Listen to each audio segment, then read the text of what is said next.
Pada kesempatan kali ini saya hendak menyampaikan identifikasi ciri paham, tanda kutip ya, paham, sekali lagi, paham ekstremisme yang mengarah kepada terorisme berbasis manipulasi dan eksploitasi ajaran agama. Tadi kita sudah sepakat, Pak Herman sudah sampaikan, Pak Sumarna juga sudah sampaikan, tidak ada satupun agama yang mengajarkan terorisme. Sepakat nggak kira-kira? Tidak ada satupun agama yang mengajarkan terorisme. Dan bahwasanya paham-paham ekstrim radikal yang mengarah kepada terorisme, termasuk pelaku teror itu sendiri, memanfaatkan ajaran agama dengan cara memanipulasi tafsir-tafsir keagamaan dan mengeksploitasi ajaran agama untuk kepentingan mereka. Maka dari itu saya akan mengajak buat kita semua pada kesempatan kali ini untuk mengidentifikasikannya. Apa ciri-cirinya? Halo? Jangan lupa ya. 1. Ciri paham ekstrim tersebut adalah anti terhadap agama lain. Saya ingin tegaskan, jangan lupa itu. Jadi kalau ada orang yang mengajarkan agama tapi membangun kebencian terhadap agama lain, memotivasi kita untuk membenci orang-orang yang berbeda agama dengan kita, maka itu ciri paham ekstrim radikal, bahkan mengarah kepada tindakan terorisme. Itu yang pertama. Kita ini memang ditakdirkan beda agama, betul nggak kira-kira? Udah takdir. Makanya di Al-Quran itu kalau bicara agama selalu kalimatnya lakum dinukum waliyadin, lana a'maluna walakum a'malukum, selalu begitu. Tapi kalau bicara Tuhan, wa ilahuna wa ilahukum wahid, Tuhan kami dan Tuhan Anda satu, selalu begitu. Kalau bicara Tuhan, ayatnya itu. Tapi kalau bicara agama, untuk Anda agama Anda, untuk saya agama saya. Makanya sila pertama bukan agama. Sila pertama ketuhanan yang Maha Esa. Dan ingat, tafsir-tafsir kebencian kepada agama lain ini terjadi di semua agama.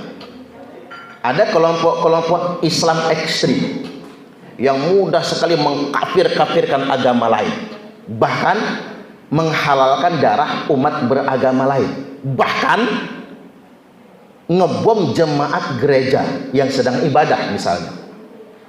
Termasuk juga misalnya di Selandia Baru ada kelompok Kristen ekstrim, ya, pelakunya yang nyerang masjid umat Islam lagi Jumatan itu.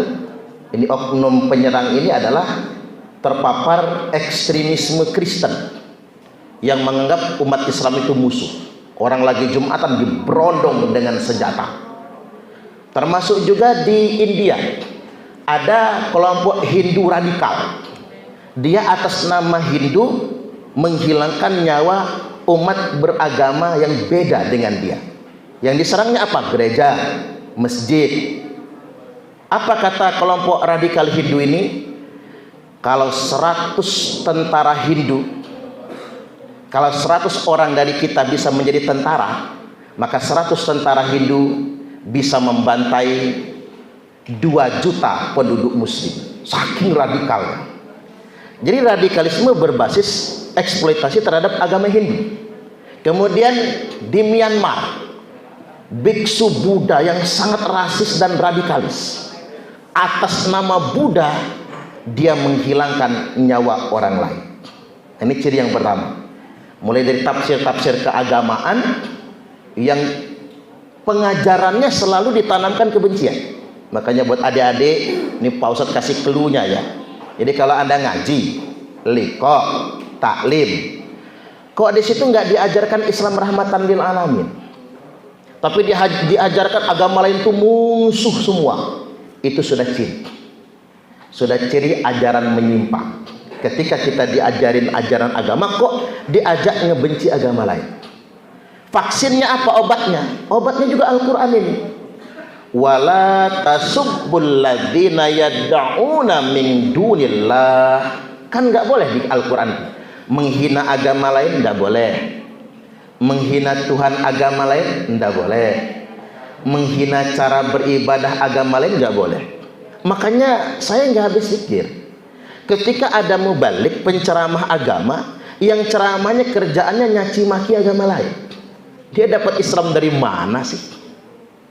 Padahal Al-Quran melarang kita kan menghina agama lain, menjelek-jelekkan agama lain.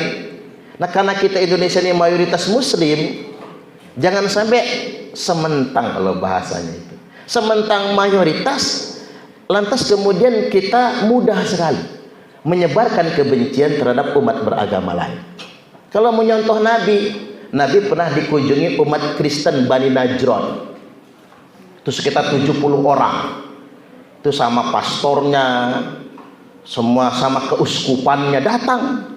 Berarti kan kalau keuskupan Katolik ya, datang ke Madinah, numpang kebaktian di Masjid Nabawi. Ini adik-adik yang muslim harus tahu ya. Umat Kristen Bani Najron datang ke Madinah, numpang kebaktian di Masjid Nabawi. Oleh Nabi diperkenankan. Ini keren. Nah, Islam yang kayak gini nih yang harus disampaikan.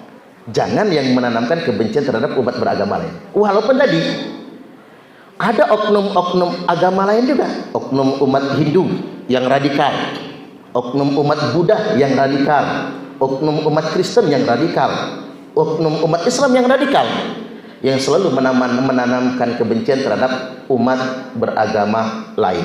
Satu. Yang kedua, ciri paham ekstrim itu adalah anti perbedaan. Kalau kita nyebutnya apa? Anti khilafiyah. Ini bukan ke agama lain, kepada sesama muslim itu sendiri. Dia merasa amaliyah kelompoknya saja yang paling benar, yang lain salah semua. Contoh, gampang membid'ahkan. Jadi tahlilan bid'ah misalnya, yasinan bid'ah. Padahal yang mengamalkan itu punya dalilnya juga. Nah, saya kasih penegasannya begini. Orang mau yasinan silahkan, enggak mau yasinan enggak apa-apa. Yang penting jangan saling menyalahkan. Betul nggak kira-kira? Cocok atau cocok?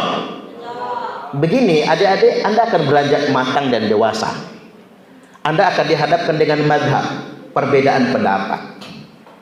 Anda boleh memilih mazhab keagamaan sesuai dengan guru ngaji Anda masing-masing, sesuai dengan mazhab Anda masing-masing. Tapi satu hal yang dipegang, kalau ada yang berbeda pendapat dengan kita, tidak perlu disalahkan.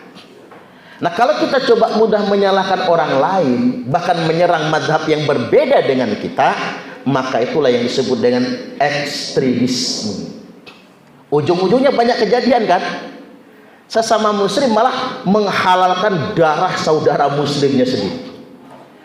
Jadi sudah ke agama lain dia nyerang, menyebarkan kebencian, di dalam juga dia menanamkan kebencian. Kelompoknya saja yang paling benar, yang lain salah semua. Mula-mula dia doktrinnya apa? Tabdi'i. Mula-mula dia membid'ahkan. Habis dia membid'ahkan, baru dia takfiri, mengkafir-kafirkan. Ingat, ketika kita mengkafirkan, kafir akan kembali kepada diri kita sendiri. Hati-hati dengan tuduhan itu. Yang ketiga sekarang, ciri paham ekstrim itu adalah menanamkan ajaran anti 4 pilar berbangsa dan bernegara kita. Anti Pancasila, anti Undang-Undang Dasar Negara Republik Indonesia tahun 1945, anti sistem bernegara, negara kesatuan Republik Indonesia, dan yang keempat anti Bhinneka Tunggal Ika. Sederhana, mulai dari yang sederhana, Pancasila haram, hormat bendera haram, mulai ajaran yang sederhana. Bukan cuma di Islam loh, ada sekte di Kristen itu namanya Saksi Yehova. Sekte Saksi Yehova ini terjadi di Kalimantan. 4 anak SD nggak mau hormat bendera. Ketika ditanya oleh gurunya, ngapa Anda tidak mau hormat bendera? Haram hormat bendera. Doktrin di Saksi Yehova. Serupa juga di kalangan Muslim juga, kelompok-kelompok ekstrim begini ada yang mengharamkan hormat bendera, haram upacara, haram nyanyi lagu Indonesia Raya. Bahkan mohon maaf, kita pernah dengan Kes Bangpol, jangan-jangan Kes Bangpol lupa juga ya, ngadain acara di sebuah pondok. Begitu nyanyi lagu Indonesia Raya, santrinya cengar-cengir semua. Mengapa cengar-cengir? Saya tahu pondok itu. Pondok itu mengharamkan nyanyi. Jangankan Indonesia Raya, nyanyi aja haram gitu. Lagu aja haram. Udah lagu haram, ya masuk lagu Indonesia Raya. Cuman mungkin karena kata ustadznya nggak enak, di situ ada Kes Bangpol, nyanyi-nyanyi aja. Akhirnya mereka nyanyinya nggak serius, cengar-cengir gitu. Dan tidak berdiri dengan sikap sempurna, karena ada faktor doktrin itu tadi. Itu hal-hal yang sederhana, haram. Termasuk juga nanti selain haram hormat bendera, cium tangan orang tua haram, musyrik karena bukukin badan. Hanya hati-hati kalau anak-anak bapak ibu sudah ikut ngaji-ngaji, salim gurunya haram. Nah ini indikasi nih, salim gurunya haram. Kadang-kadang manggil aja berubah, ahi sama ukhti.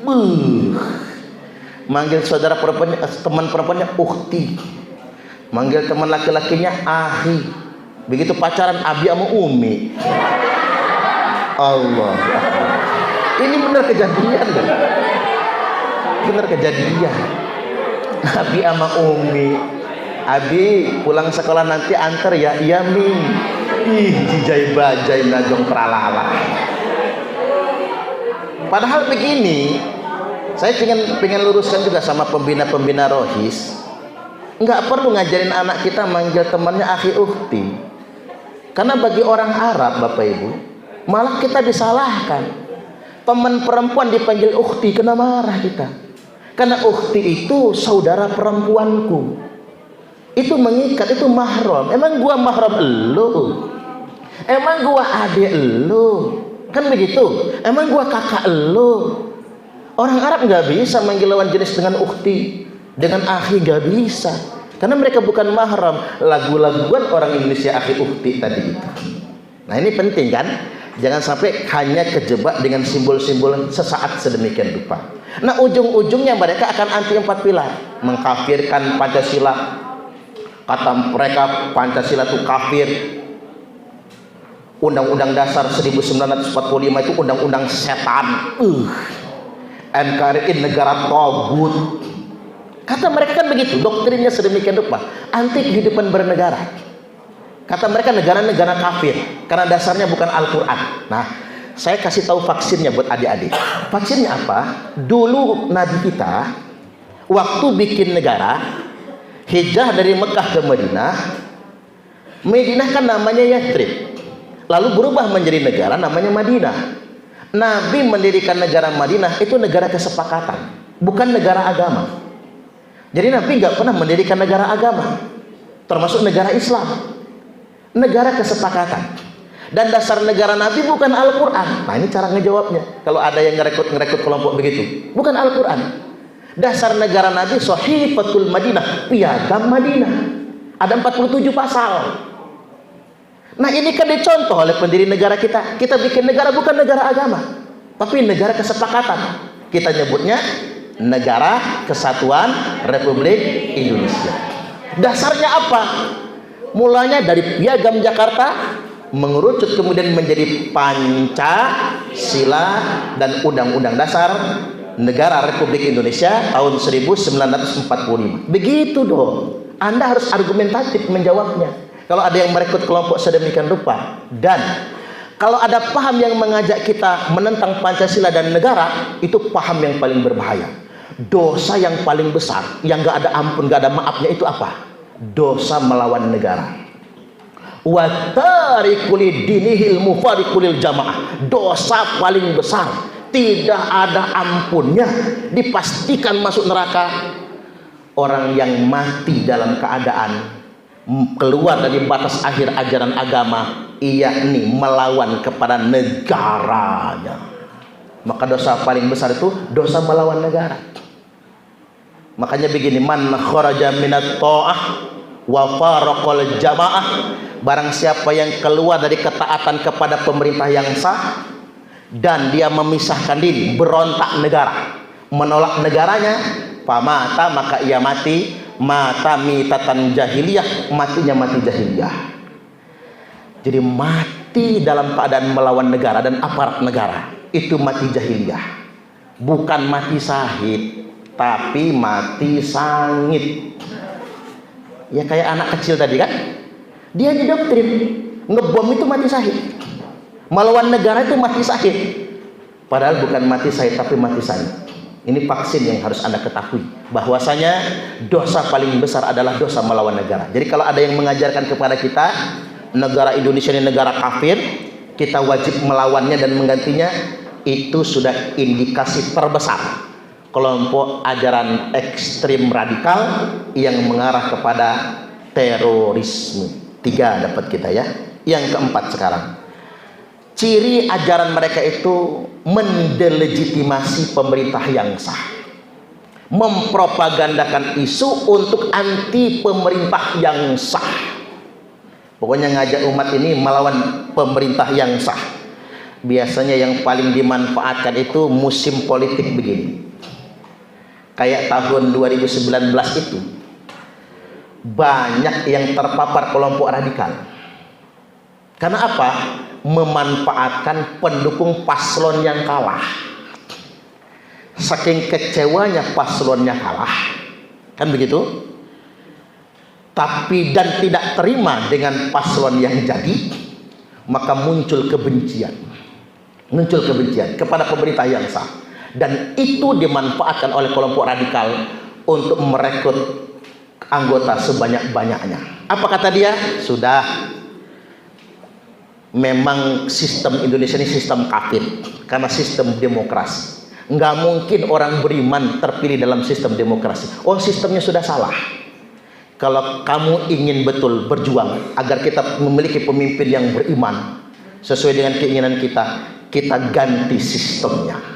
Maka banyak betul yang pada mulanya hanya gara-gara kecewa dengan hasil pilpres, ujung-ujungnya terekrut kelompok radikal. Akhirnya secara masif tertanam kebencian kepada pemerintah yang sah. Jangan dikira Bapak Ibu itu nggak ada ekses. Kadang-kadang orang dewasa, mohon maaf, di Bandar Lampung ini Pak, banyak PNS itu berubah menjadi anti pemerintah. Mengapa itu terjadi? Ternyata memang kebencian akibat ekses politik itu bisa membuat orang terpapar kepada paham radikal. Bisa. Makanya buat adik-adik, ini 2024, jelang 2024, ini tahun politik.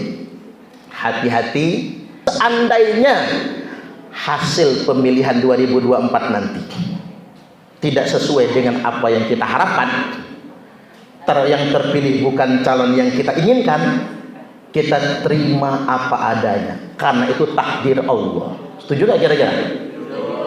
Jangan ikut-ikutan yang ngambek gitu, jangan. Begini rumusnya, jangankan presiden, daun yang jatuh pun sudah ditakdirkan oleh Allah. Betul.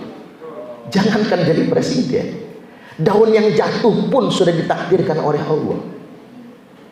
Umpama nih, kalau Pak Herman Sahsaleh jadi wali kota Bandar Lampung misalnya, karena sudah ada 2 Herman kan, umpama kita kaget misalnya beberapa tahun kemudian kok Pak Herman jadi wali kota misalnya. Jangan kaget terhadap mengapa Pak Hermannya, itu garis tangan. Makanya saya sering ceramah sama orang-orang politik itu, kalian berjuanglah sono, peras keringat, banting tulang, jungkir balik silahkan, tapi ingat, hasilnya sudah ditakdirkan fi lauhil mahfuz. Puas nggak puas, senang atau tidak senang, itu catatan. Maksud saya begini, jangan sampai ekses kecewa dengan pilihan politik, kecewa dengan yang terpilih, ujung-ujungnya kita dieksploitasi dan dimanfaatkan oleh kelompok-kelompok radikal tersebut. Sekarang yang kelima, terakhir. Yang kelima, ciri paham ekstrim radikal yang mengarah kepada terorisme adalah pro ideologi transnasional. Misalnya pro Komintern, komunis internasional, termasuk juga pro khilafah. Itu sudah ciri. Ketika orang mengajarkan paham khilafah, mengajak kita mendirikan paham khilafah, itu sudah ciri. Sebentar itu. Iya, adik yang mimpin doa tadi mana? Yang doanya ada teksnya ya. Pak Ustadz bawa teks ini. Adik maju ke depan, nggak apa-apa. Pak Ustadz pengen lihat teksnya. Mungkin Anda salah baca. Tapi ini biar jadi pembelajaran buat kita semua. Sini, Li. Ke atas. Gak usah takut. Kamu kan baca. Maaf. Iya. Iya, sini. Adik sini. Sebentar, santai aja, senyum. Jangan grogi. Nanti kamu tak doain jadi kiai nanti. Nah, ini saya ambil contoh sederhana. Ini buat pembelajaran adik juga ya. Mudahkanlah urusan kami sehingganya tidak ada aral melintang pada kegiatan kami ini. Ringankanlah langkah kami dalam membantu sesama, dan masukkanlah kami ke dalam golongan khilafah yang baik di muka bumi. Nah, silakan duduk. Masukkanlah kami ke dalam golongan khilafah yang baik di muka bumi. Itu enggak tahu siapa yang nyusun doa, nggak apa-apa. Tapi itu sudah salah satu di acara kita ini, Pak, masuk doa itu. Golongan khilafah, kan begitu ya? Saya langsung set, kok masuk ini? Ada apa maksudnya ini? Karena khilafah itu adalah term ideologi transnasional. Nggak apa-apa adik, pengalaman buat Anda ya. Karena tadi belajar soalnya. Jadi balik lagi. Di teks doa itu, masukkanlah kami ke golongan khilafah yang baik di muka bumi. Kalau kalimatnya khalifah yang baik itu benar. Karena kita khalifah tu fil ard. Kita ini adalah khalifah di muka bumi. Tapi kalau sudah khilafah, ini terkait dengan ideologi transnasional. Nah, saya ingin sampaikan kepada Bapak Ibu, tidak ada, bukan Bapak Ibu, adik-adik tahu lagi. Saya ingin sampaikan kepada adik-adik, ini cara ngejawabnya kalau ada orang HTI masuk sekolah. Mohon maaf, ini peringatan juga buat Bapak Ibu. Rohis tidak boleh diisi oleh orang luar, saran saya, karena kita nggak tahu ideologinya apa. Rohis semestinya diisi oleh guru agamanya sendiri. Kalaupun rohis harus dibina oleh orang luar, percayakan, yakinkan harus dapat rekomendasi kalau nggak dari NU atau Muhammadiyah. Karena mengapa? Fakta ini, Hizbut Tahrir masuk ke sekolah-sekolah membawa proposal untuk membina rohis. Tak ulangi lagi, Hizbut Tahrir bawa proposal masuk ke sekolah-sekolah untuk menjadi pembina rohis gratis. Dan banyak sekolah yang senang karena gratis, nggak perlu ngongkosi. Nah, ini saya perlu antisipasi yang sedemikian rupa. Jangan sampai, karena apa? Anak-anak rohis kita didoktrin dengan doktrin khilafah, didoktrin sedemikian rupa. Nah, sekarang saya ingin pertegas, tidak ada satupun perintahnya dalam Al-Quran dan hadis untuk menegakkan khilafah. Saya sudah ngomong depan orang HTI, depan orang Khilafatul Muslimin, kata saya, Mas, kalau antum semua bisa menunjukkan sama saya satu saja ayatnya, satu saja hadisnya, perintah mendirikan khilafah, hari ini juga Suparman Abdul Karim akan ikut HTI, akan ikut Khilafatul Muslimin. Saya akan melawan negara ini. Tidak ada satupun perintahnya. Mereka nggak bisa nunjukin di Quran maupun di hadis. Di kitab manapun tidak ada perintahnya itu. Jadi sekali lagi, nggak ada perintah mendirikan khilafah. Terus apa jawab mereka? Ya Ustaz, memang nggak ada perintahnya, tapi kan nggak ada larangannya. Nah, itulah masalahnya. Mereka sekarang sudah mengakuinya, memang nggak ada perintahnya, tapi kan nggak ada larangannya. Itulah masalahnya. Ketika orang hendak mendirikan khilafah, maka dia akan membubarkan negara ini. Ketika orang ingin membubarkan negara ini, maka dia akan memberontak kepada negara ini. Ada dialog saya langsung dengan aktivis HTI di sebuah masjid. Dia langsung ngaco, "Ustaz, saya ingin ngomong." Apa kata saya? Kalau khilafah tegak, kata dia, sekolah gratis, kuliah gratis, biaya fakultas kedokteran gratis, listrik nggak bayar, PKB kendaraan bermotor nggak bayar, PBB pajak bumi dan bangunan bebas, BBM gratis, semuanya, kesehatan gratis, mau dari kelas apapun gratis, semua digratis.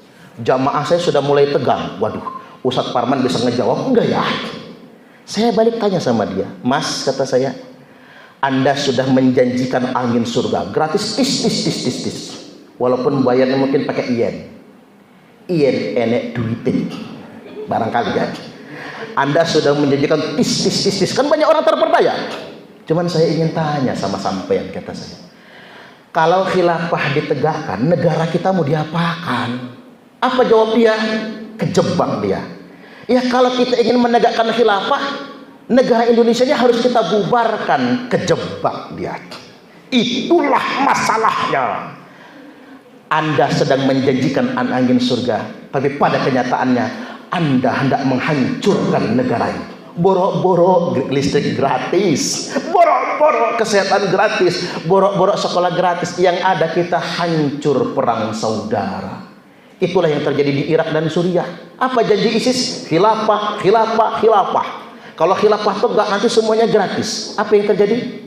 Sampai hari ini Suriah perang saudara, Irak perang saudara, tidak pernah berkesudahan. Saya ingin yakinkan kepada Anda semua, hati-hati dengan paham yang mengajak khilafah. Selain tidak diperintahkan oleh agama, ini juga akan merusak kehidupan berbangsa dan bernegara kita. Nah, terakhir, dari 5 karakteristik ciri-ciri paham ekstrim ini, dari paham dia akan berubah menjadi gerakan. Gerakan ini kemudian akan dikonsolidasi dan diorganisasi menjadi dia sebuah kelompok. Ada yang disebut NII, ada yang disebut Khilafatul Muslimin, ada yang disebut dengan HTI. Nah, karena perjuangan mereka belum mendapatkan hasilnya, organisasi ini menjelma kemudian menjadi kelompok radikal teroris. Terorisme adalah bagian dari strategi mereka untuk menggulingkan kekuasaan, untuk merubah kehidupan berbangsa dan bernegara, untuk merubah sistem kehidupan berbangsa dan bernegara. Maka mereka melakukan aksi teror. Ini terjadi ketika jumlah mereka masih sedikit. Tetapi ketika jumlah mereka sudah banyak, mereka akan menggulingkan negara. Orang Hizbut Tahrir menyebutnya Thalabun Nusrah.